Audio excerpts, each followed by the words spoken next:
Bonjour à tous et bienvenue dans cette deuxième vidéo de présentation des serres de Marcel. Les ouvrants se mettent en route.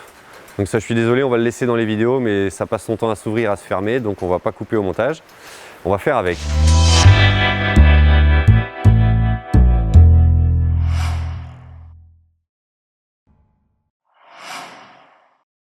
Vous trouvez que nos vidéos sont utiles et vous aussi, vous avez passé plusieurs heures sur la chaîne cette semaine. Nous avons besoin de votre aide financière pour réaliser ces vidéos. Merci de nous soutenir en faisant un don sur le lien Tipeee. Donc on va vous présenter dans toutes nos vidéos cet été tous les outils de production des serres de Marcel. Et donc on va commencer par cette très jolie quintuple chapelle avec des travées de 8 mètres, donc des quintuples chapelles en pied droit, avec ouvrant automatique donc sur les trois chapelles centrales, ouvrant automatique latéral aussi, irrigation automatisée. Donc ici on a deux systèmes d'irrigation différents. En fait on a une aspersion intégrale et on a aussi des arrivées plus basse pression pour les gouttes à gouttes ou pour tous les systèmes de capillaires. C'est déjà des serres relativement bien aménagées. Au niveau de l'ergonomie, comme vous pouvez le voir, donc toutes les chapelles elles sont aménagées avec une petite allée bétonnée centrale. Donc ça c'est quand même quelque chose d'extrêmement pratique qui va nous permettre de gagner énormément en confort au moment de la récolte des légumes. Donc toutes les serres sont aménagées avec des systèmes de fertirrigation.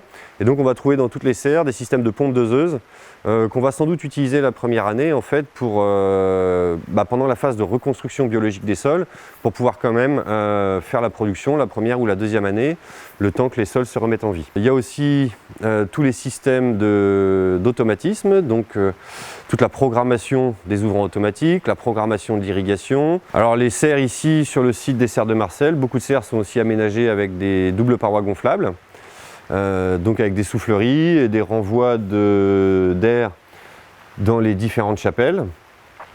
Et une bonne partie des serres sont aussi aménagées en fait avec des chauffages au gaz qui permettent de chauffer ou de maintenir hors gel les serres. Alors une des questions, je dirais un petit peu complexes qu'on va avoir à résoudre dans la mise en culture de cette serre-là, ça va être d'amener les matières organiques dans la serre, puisque les portes en fait ne sont pas conçues initialement pour pouvoir rentrer et sortir avec des tracteurs. Ici on est sur un site de production de plants, donc en fait il y a très peu de matériel mécanisé, il y a un tracteur mais en fait il sert très peu. Le gros du travail se fait en fait en transportant des mottes et du plan sur des rolls, justement le long de toutes ces allées bétonnées qu'il y a dans la serre. Donc un des points un petit peu compliqués, ça va être de pouvoir rentrer dans la serre avec un tracteur et un épandeur pour pouvoir amener de la matière organique. Donc ce qu'on pense faire ici dans cette serre-là, en fait, c'est de ne pas faire vraiment un intrant massif, mais de faire une reconstruction progressive du sol en remplissant les zones entre les allées bétonnées avec 5 ou 10 cm de compost et de branches broyées et de laisser les vers de terre revenir progressivement. Puisque comme on est sous une serre, en fait, on peut envisager assez facilement de réaliser la production, de réussir à avoir la production, tout en laissant l'activité biologique se redévelopper et reconstruire biologiquement les sols petit à petit. Si on devait faire un intrant massif dans ces serres-là, on a l'impression que ça serait quand même techniquement un petit peu compliqué, qu'on aurait trop de risques en fait d'abîmer la structure en accrochant un poteau avec un tracteur ou quelque chose comme ça.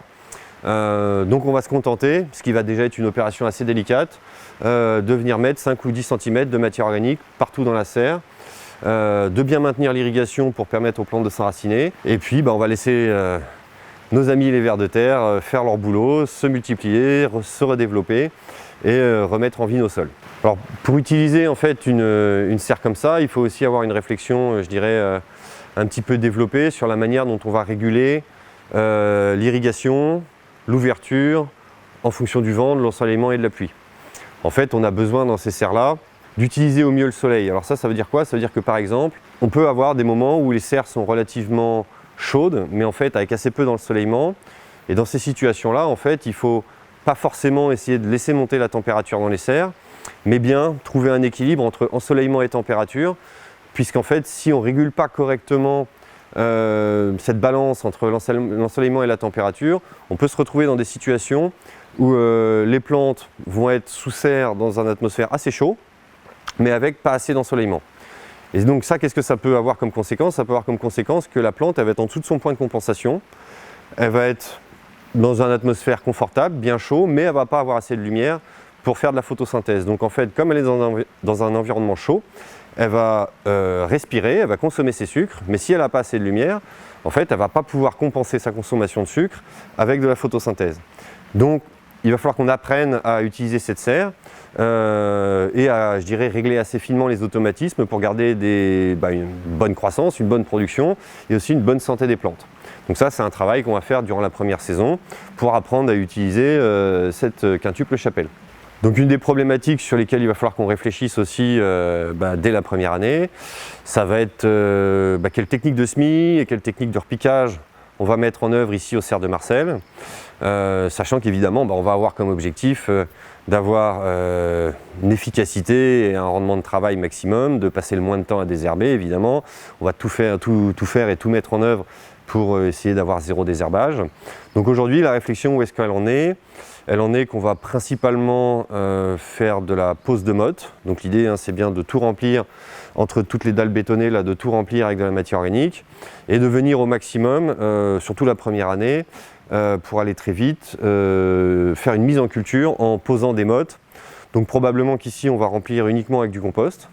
Peut-être un peu de BRF, on ne sait pas trop, on va sans doute faire des essais, de toute façon on va essayer différentes choses, mais probablement que la mise en culture, on va essayer de faire quelque chose de très simple, à savoir remplir toute la serre avec du compost et venir tout mettre en culture avec de la pose de motte, puisqu'on a quand même un système d'irrigation par aspersion qui est programmable, assez efficace, tout à fait fonctionnel, et donc on peut réussir à implanter les cultures sans se fatiguer à réellement les planter, mais juste en les posant assez rapidement sur le compost, et ensuite les laisser s'enraciner grâce à l'aspersion.